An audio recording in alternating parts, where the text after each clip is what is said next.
On September 14th, 2001, President Bush stood atop the still burning remains of the World Trade Center and promised 3,000 dead and those who loved them, that those responsible would hear us soon. Until then, he had done nothing to avenge the 17 dead in the al-Qaeda bombing of the USS Cole just prior to his election. 8 years later, Mr. Bush has retired, Osama bin Laden has not, and the family of al-Qaeda's victims still wait for the trials of those few Mr. Bush did capture. Our fourth story tonight. Today, some of those families met with a new president for nearly 2 hours. The meeting came after Mr. Obama's request for 120 days continuance in military commissions trials at Guantanamo Bay. He's ordered to close Gitmo by next year, which some victims groups oppose. And it came one day after charges were dropped without prejudice against Abd al-Rahim al-Nashiri, accused of organizing the 2000 bombing that killed the 17 sailors on board the Cole. And just so we are clear, charges there can be refiled, and if al-Nashiri had been allowed to plead guilty, as was scheduled on Monday, double jeopardy would have prevented the government from trying al-Nashiri in a proper court of justice.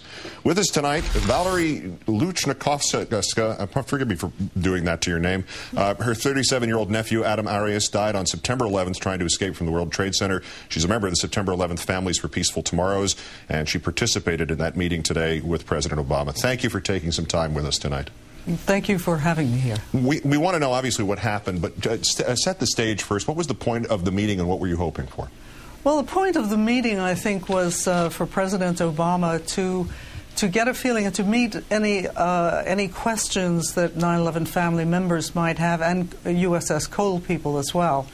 There were quite a number of them there. I think altogether we were somewhere around 40 people. And I think the purpose was for him to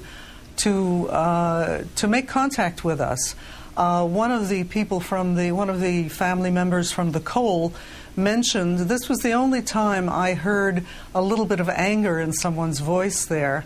This man said that they had been trying to meet with President Bush for a long time. And Bush evidently just turned them down flat.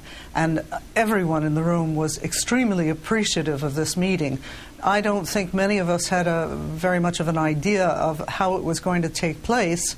And in fact, it was supposed to take place in the White House. It took place in the Executive Office building.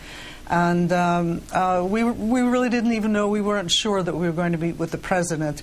But he did tell us that he spent the longest amount of time, it was the longest meeting he held today. He did tell us, he spoke for a short while, and then he took questions from the people there.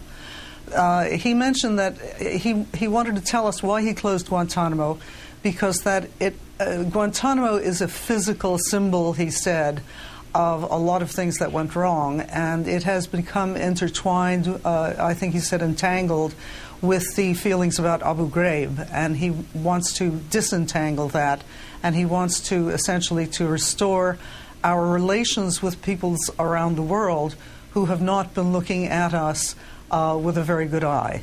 He explained that he felt that we needed our allies to help us, because there are still people out there who want to attack the United States.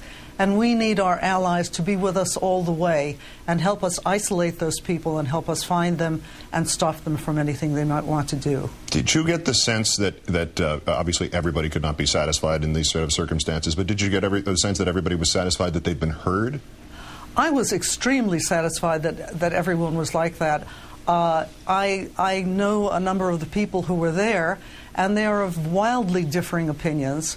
And however, the questions that were asked, some of the fears about national security, one woman who is very concerned and I think would prefer to keep Guantanamo open, asked him, well, what happens if Khalid Sheikh Mohammed goes into trial in the United States, and under U.S. law, he's allowed to ask for all of the prosecution's proof against him. That would mean we would have to declassify so much information. And President Obama said he had no intention, he made sure that we understood he had absolutely no intention of declassifying any important information. He said that his administration, he's trying to make it as transparent as possible, but he will not, first of all, he said he would not prejudge what his people are going to find in this pause in the trials at Guantanamo. he will wait until they have made their findings. He also used a word that I've used before. There's a very knotty problem to deal with. So he can't speak in advance, but he will not, he said very surely, he will not declassify or let be known any state secrets that are of importance. Valerie Luchnikovska, our condolences on the loss of your nephew on 9/11. We thank you greatly for your insight as to today's meeting. Thank you much. Thank you.